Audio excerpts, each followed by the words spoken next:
I am so privileged this morning to be introducing to you Elder Michael and Dr. Tammy McCurry. Elder McCurry is on the better side of a 17-year illness with polycystic kidney disease. Sounds pretty horrendous. And together right now, they are currently the senior pastors at Unity Worship Center in Montgomery, Alabama. In addition, they founded a Christian sorority and fraternity, which we'll talk about in a little bit. And they act as mentors to these young men and women. Plus that, they run a private counseling center, all while rearing 8 daughters, and I think they've got several grandchildren. I'm sure I left something out. I rarely see such a long list of accomplishments and businesses that are being run simultaneously. So, what one time I understand, Michael, that you had a brain aneurysm and learned to walk and talk again. That's pretty amazing. You also suffered from polycystic kidney disease and had a kidney transplant. Do you mind if I ask how your health is doing today?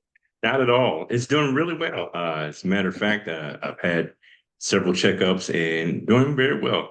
Uh, Gosh, Feeling better than I've ever felt before. That's pretty amazing, isn't it? Yes, it is. The miracle of modern medicine is really amazing. I understand that you and your 6 daughters co-wrote a book about living with polycystic disease called Under the Shadow: Our Journey with Polycystic Kidney Disease. What was that like for you as parents to co-write a book with your children? Well, so one of the things was from a therapy standpoint, I was just really praying about how to help girls through the process because it was a pretty strenuous process, pretty emotional, I bet. and just trying to. I knew that they needed to get through it and process all those feelings, and so I was praying about it one day, and the Lord said, "Write a book." And so, Oh, actually, I was the only person who knew what everybody wrote. So I said, everybody write everything you feel about what we've just gone through with dad for the last 17 years and send it to me. mhm. So everybody wrote their chapters. He wrote his chapter. And we actually went on a cruise. And while on the cruise, I actually read what everybody had written Oh and put it gosh, together. yes. And the most amazing thing, we sat on the deck on the cruise ship, and I was like, "Hey, did you know that each of them thought you were their best friend?" So Oh each of gosh, them that had gives me literally. goosebumps. We'll have to get you a copy of the book because each of them had written about, how it made them feel. We had one that was really angry with God because she Mhm, said, my dad's such a good guy and why did this mhm. happen to him? And so Yeah, that gave us the opportunity to explain to her that God doesn't do bad things to good people. yes, He's just yes, God. And so bad things happen to good people and good things happen to bad people from the standpoint of what we think good and bad is. right. But from God's standpoint, he loves everybody. And so we kind of all have to go through all of those seasons. And but what it did was it brought us closer together as a family, and it helped us to be able to help other families realize that God is still doing miracles because by all purposes of what medicine said, we should have had to be on a waiting list for 6 years Wow, to get a kidney. And the wow. Lord sent a person in our church that we didn't know because we have several locations at the church we came from, and this person was there, and she was a perfect match. And she had Mhm. been asking God. She was a organ donor on her license, and she always thought she would never be able to donate until she passed away. Right. And she wanted to hear the Lord's voice. And in this process, she was sitting in church. Our pastor had put a video up to say that Michael needed a kidney. And she said she heard the Lord say, "You're going to give him a kidney." She was a Wow, perfect match. Perfect She match. had wow. never met this woman before. She was a perfect match, so much so when they did the kidney transplant, the doctor said to Michael, yeah, your sister's doing well. You guys, you were a 5-point match, so everything should be fine. And he was like, yeah, she's my sister, but my sister in Christ, not my blood sister.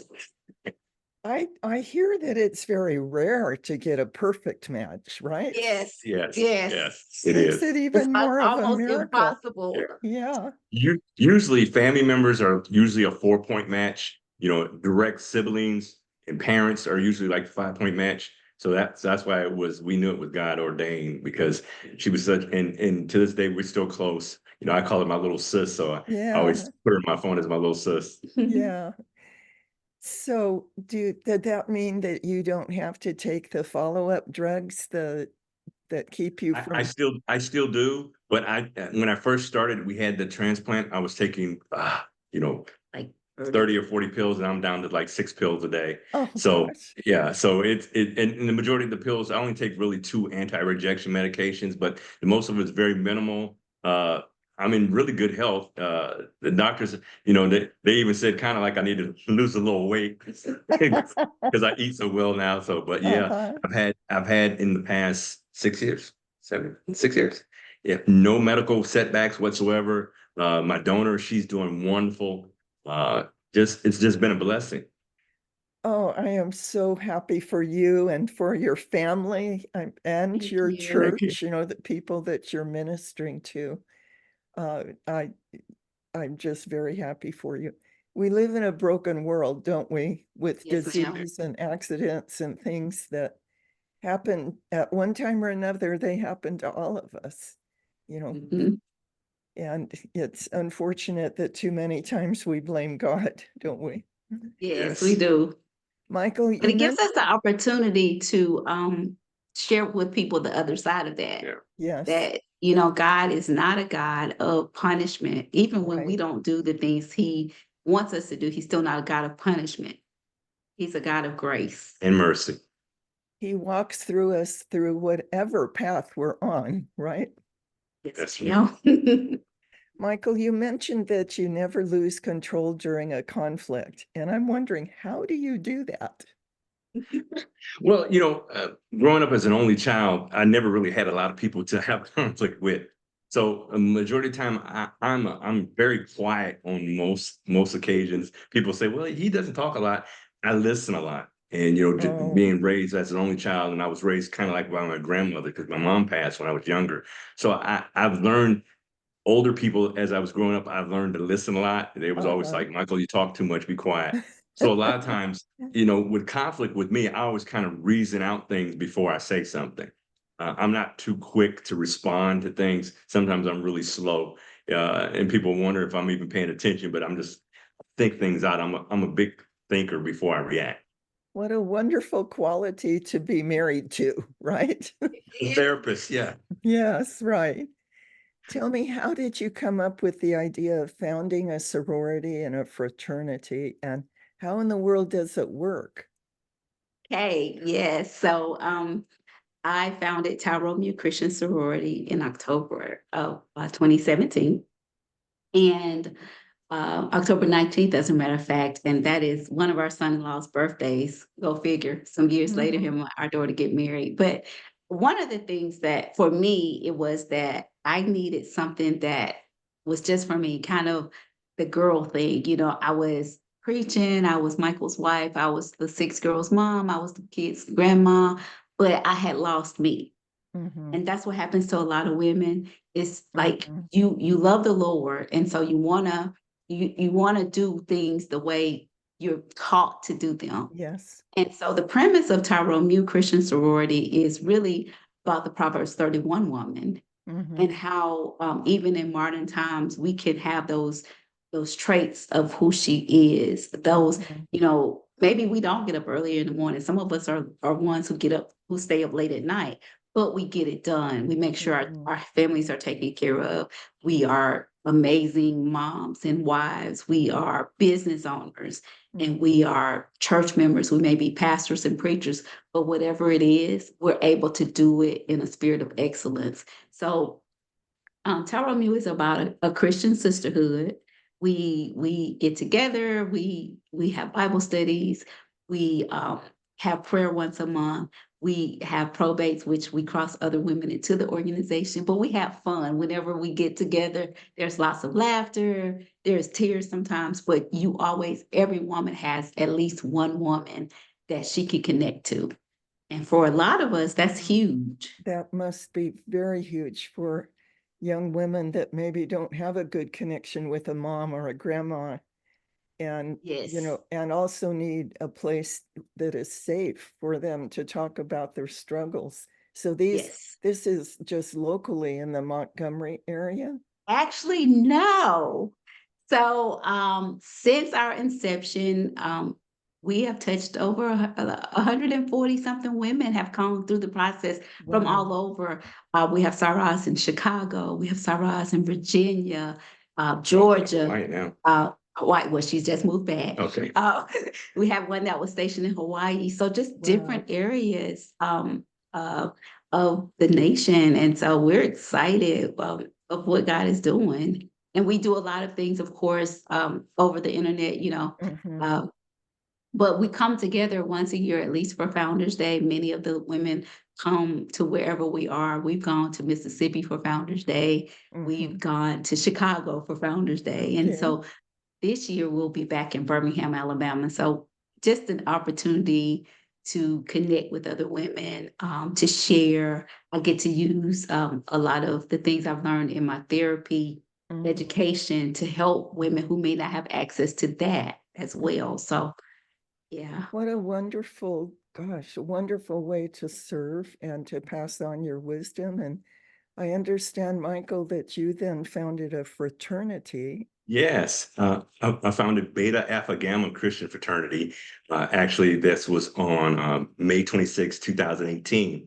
And the premise of this, after watching my wife and interacting so much with the women, I realized that for men, we need the same thing. We need, connection.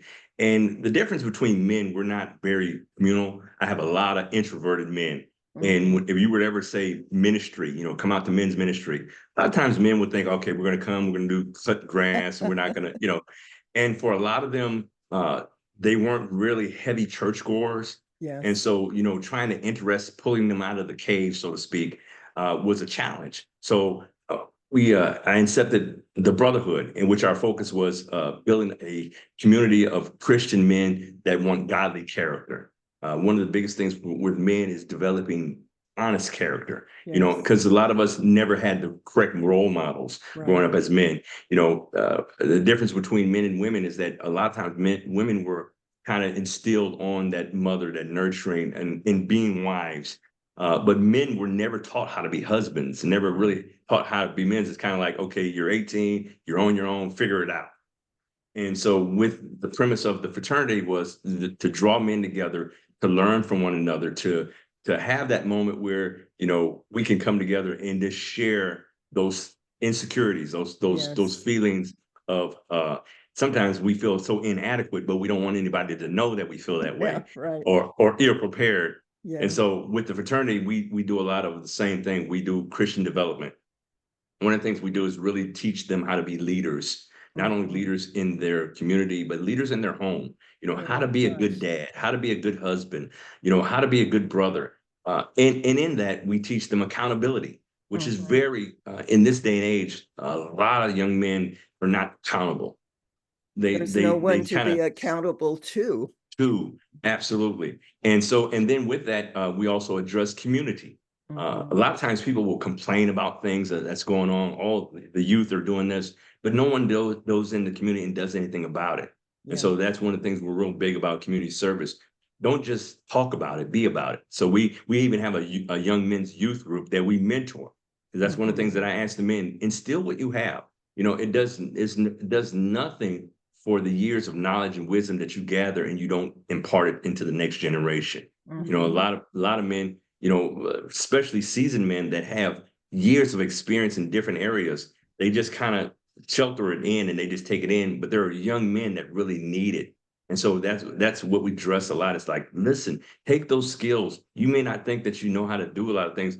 We've had young men that were grown that never barbecued, never changed a tire on a car, never, did simple things, tie a tie. And so these things, we put them in a safe environment where it's okay to ask the questions. It's okay not to know the answers. And with Yeah. that, we have one of the things we say what's in the bag stays in the bag. So they have opportunity that sometimes they come and we have men's fellowship where we sit down and we eat a lot. So that's probably Uh-huh. why I gained a lot of weight. But Uh, we sit down and we talk about the things. We talk about our marriages, how to be a better husband. mhm. Sometimes we think just going to work and providing is all we need to do. But then we really kind of get in touch with our feelings, with which men is, I had one man says that, I've never cried before in front of another man before. But Yes. we provide this avenue to saying, listen, you can be all man, but you can have a time where you can cry. You can have a time that you can celebrate and still be a man. You can be a leader in your household and not be a ruler, but be a Yes. guide. Yeah. And so, we provide that and it's done well. We haven't had as many as Tammy has had, but we've had close to about 70 men for us, and they're in different areas also. So we're still looking forward to impacting as many men as we can. I love this idea, and what a legacy you're leaving in these lives that you are mentoring. Yes. So Yeah. many of the couples that I coach, often both the man and the woman are coming from a broken home. They haven't had good mentoring as far as a healthy marriage relationship. They don't know how to do it. And no wonder they're, in conflict or failing. Uh, gosh, I love this idea and bless you for doing it. Thank you. And we do a lot of community service because a lot of the people that are in our organizations, they've never really did community service. Yes. So we go to the homeless shelter. We've done pack the purses for women who are coming out of like the out of prison. So Uh-huh. just different things. Yeah, And we've done yard cleaning where we go into communities and we clean people's yards and just clean up in the neighborhood. So prayer walks, prayer just walks. anything that helps people to, like Michael said, not see the problem in the community, but see where we can be a solution, or at least one solution. So you're not only uplifting personal lives, you're uplifting a community or one neighborhood at a time or one yard Absolutely. at a time. Yes. Gosh, I love you. Tammy, you said that we make sure each other succeeds. What did you mean by that? So, Michael and I have had the, I guess, unusual opportunity to flip roles throughout our marriage. So we will celebrate 36 years of marriage in October. All And right. so I met him and got married when I was 19. So we really grew up together. And we got married the day after I turned 21. So Yeah, my birthday Okay. was my bachelor party was my birthday, and then the next day we got we married. got married. Yeah. Okay. So we started out where I went to school and he supported that and he made sure I had what I needed. And then, we go through life and he has the brain aneurysm. And so I'm the one who's financially supporting the family, but I make sure he's successful in his recovery. And so when I say we make sure each other is successful, so wherever one of us lacks something, the other was going to Mhm. step in and make sure that, so he's never going to be somewhere, or I'm never going to be somewhere. And somebody's like, man, I can't believe she failed at that, because what I don't have, he's going to have, and vice versa. And so it's important to us, like we play on each other's strengths. So in areas where I am the stronger person, like people will say more outgoing. And so I probably talk more. Yeah. Uh-huh. But Okay. at the same time, I know the times when I need to step back from that and let him shine.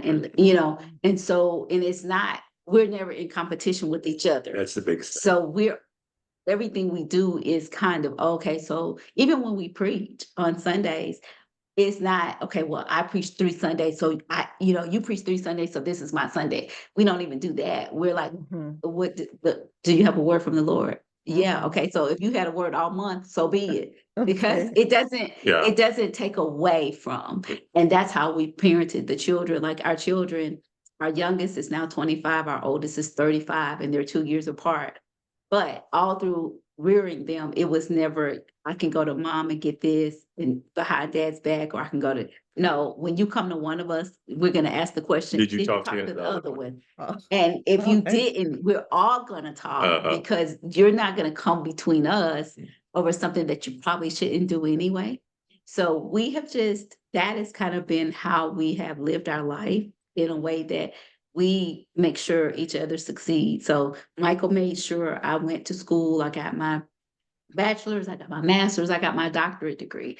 And then I was like, yeah, you got to go back and get this degree. You know, he works at Social Security, so he had an amazing wow. career. But I was like, yeah, not because you need the degree, but because I want you to be able to finish what you started. And so I'm going to help you do that. Oh, So that's wow. kind of how Wow.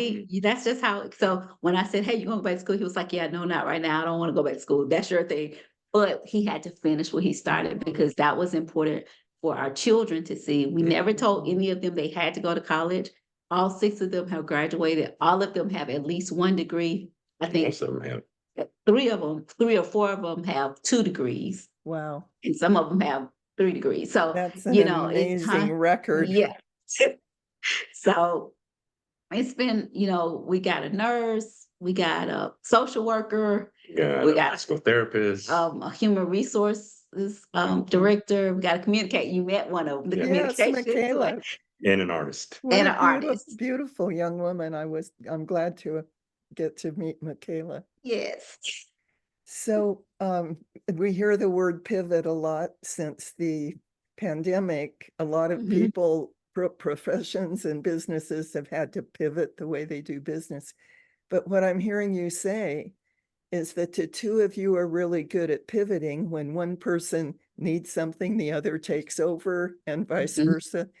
That's just like the epitome of partnership, isn't it? Absolutely. Absolutely. And, Absolutely. and we really take to heart when we set our vows uh, for richer or for poor, for sickness and health, you know, forsaking all others. The biggest, I think, aspect of our lives is that we're God-centered, that Mhm. the Lord is the center of our life. And so Yes. with that, we have moments where we don't agree on certain things, but they're never so much where it's kind of like it's a deal breaker. It's kind of like, well, let's look at it from both sides and let's come together and find the best one that's going to work. And with that, we do pivot because we never understand, Yes. we never know. You know, one of my sayings I always say that it won't be like this always. Yes. And that's kind of what I've always said to my children, my wife, because when we have good days and good seasons, we enjoy it. But we always say, hey, it's not going to be like this always. But then when things are going bad and we're, you know, with the dark clouds and storms are there, we always say, hey, it's not going to be like this always. We're going to come out of this. And that's always allowed us to have that flexibility to pivot with any situation that arises. One of my late husband's favorite sayings is the last chapter hasn't been written yet. That's It's good. another way of saying the same Yes. thing.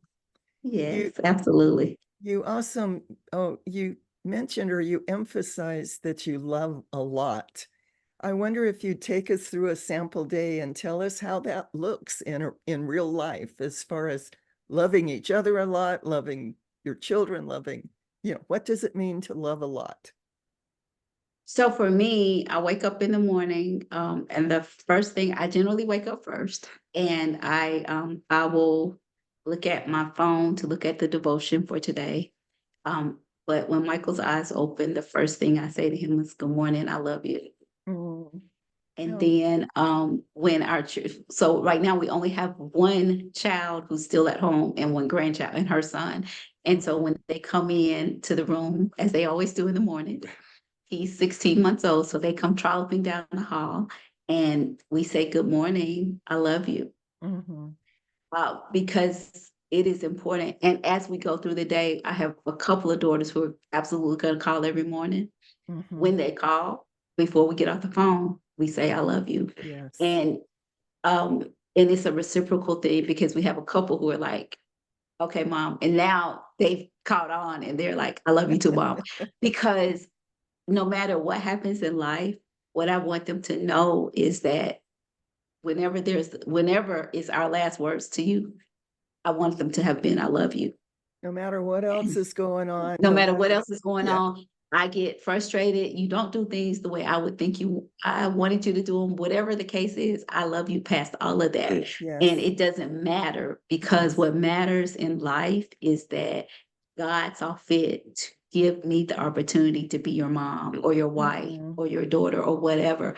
And I don't take that lightly. So we love a lot. We love unconditionally. Like we love when we could be frustrated and angry. We may be frustrated and angry, but we want you to know we still love you. That's right. And the way that we demonstrate it is being that person that we can sit there and have the hard conversation. At the end of the day, it's like, listen, I'm still going to be your dad regardless. And even when I tell my daughters that after I give them to their husbands and they get married, I said, listen, I'm always going to be your dad. I said, I'm going to root for you to succeed in your marriage, but know this, I'm still always going to be your dad. And the ones that are not married, I said, listen, I'm going to be the man in your life, other than God, I'm going to be the man in your life until your husband finds you. So don't ever think that you don't have support or help, because that's how I love. And we emphasize that.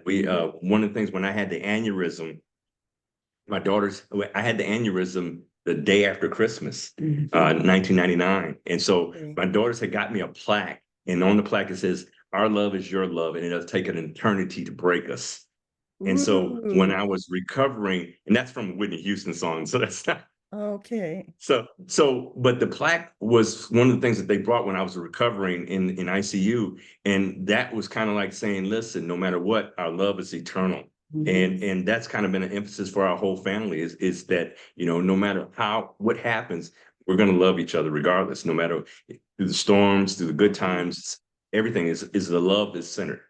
And it's known. It's not unknown or unexpressed. It's always expressed. I envy your daughters growing up with that kind of unconditional love. My parents were, they loved me to the limit of their ability, but they weren't very good at expressing it. And I really felt the lack of being at that reassurance. I think we could say that we had those same kind of experiences. And so we were really intentional when it came to our daughters. That's what we experienced. Yeah, we were intentional about making sure that we provided for them. Michael preached a message one time. It says, when you know better, you do better. Yes. And so when we knew better, we did better. And as far as showing our feelings and not being afraid of our feelings and not feeling like as parents, we couldn't give our daughters the opportunity to express themselves within the limits of the respect and boundaries that were set for our household. But you could be angry. It was okay. Yes. And we still were going to love you. And what we said was still going to go. But you could have those feelings because those were real feelings. And so, it's okay to be angry. And then it's okay to move on from that. But we love a lot. We laugh a lot. More importantly, I those remember two reading things. that in the article. We forgive a lot. Like we Uh-huh. forgive a lot. In a day, we forgive a lot. And it could be little things or big things. But at the end of the day, once you've gone through a brain aneurysm and a kidney transplant, everything else is so small to it. So small. Like it's so small. Yeah. And then, and then some of the things that we've experienced, Tammy was in a head-on car crash, surgeries that she's had, and even giving birth to Michaela, it was traumatic because she had some medical issues that the doctor came in and said, well, we can only save one. We can only save either your wife or your daughter. And I'm like, well, no, you're going to save both of them. And so that's why Michaela is my smiley child. She just smiles and laughs all the time. And so we take that to heart, and we find ways. Every day I make her laugh. Even when she's mad at me, every day she'll get up and she'll say, good morning, I love you. And I'll say, let me brush my teeth first. So I always make her laugh. So that's one of the things that we express is that no matter what, you can love and then laugh. Yes. Take opportunity. It doesn't cost anything to laugh. Doesn't cost anything to smile or say I love you or you look great Nothing. today. Those are precious gifts that don't cost us anything. That's right. So in the midst of all your responsibilities, how do you find time to just enjoy being a couple? Guess what? We're there now. we took was 3 or 4 days. Yeah. So So we had some trips that we had to go on for not so happy things. But my birthday was on Tuesday. Oh, And so congratulations. thank you. So we are actually right now in Georgia at here's free advertisement, Bellemere Suites. It's this really nice, cozy, Oh, like Couples resort. couples resort. oh And gosh. yeah, we came here and we've been here a few days and we'll be leaving later on today, but this was our time. So we had some promises. I didn't do any work. This is the first time I pulled the laptop out was for this interview with you. Hey, okay. I feel very We honored. we actually went to the movies yesterday to see Inside Out 2. I wanted to see it. Therapist in me was fighting to go see that. So we went there. We had an amazing lunch. We did retail therapy. She did retail therapy. He Okay, got something yes, too. okay. And then we came back and we went swimming. So we have just literally not done anything. Watch movies. We laid in bed and watched movies. Oh And then gosh. right before this interview, we were in the jacuzzi. So yeah, we Oh, took advantage of this time to do that, which is to get away. So we try to be very intentional and set aside at least a day, even if we go somewhere in Montgomery, but we take at least a day once a quarter. That's kind of our Mhm. promise to each other because our lives are so busy and we don't want to lose us trying to help other people find themselves. I am so proud of you and so happy to hear that you get time away regularly. One of the things I love the most about my late husband is he insisted that we have 1 day a week just to ourselves. And Yes. It's important. it was so refreshing, that we never, it was one of the things that kept us together during some very hard years, just spending relaxing time together. And that's something we got to get back to is that one day because we used to have like a date night and things just kind of got a little crazy, but we were very intentional about our once a quarter. We're absolutely doing that. And Yes. we do go to dinner and things like that, but we're really focused on trying to get back to that. Yeah, this is a non-negotiable that nobody else gets this to be in. And one of the things, Non-negotiable is the word I Non-negotiable. was looking for. Yes. Yeah, one of the things that we do, we ride together a lot. So, sometimes, instead of taking 2 cars, we drive 1 car. And one of the things we always say, we have car conversations. Yes. And we spend a lot of time in the car. We never turn the radio on whenever we're driving anywhere. So Yeah. we're always in the car talking. And some of the best conversations that we've had about dreams, aspirations have been in the car. So Yes. sometimes we'll just drive, like I'm kind of like, well, why are we driving 5 miles out of the way to get to this store? But she's like, well, let's just drive and we'll take the scenic route. So But that's your during that time couple frame, date. yeah. So we do that quite a bit. So we ride. Sometimes I'm just, hey, I'm gonna run to the store. Hey, I'm gonna jump in the car with you, and Uh-huh. we just talk. Yeah. Uh-huh. Well, you're an amazing couple, and I just feel so Thank you. honored that you spent a little bit of your getaway Thank you. meeting with me today. If anyone is listening to or watching this video, I hope you'll read the entire article on Authority Magazine. They had so many wise tips that you'll benefit from.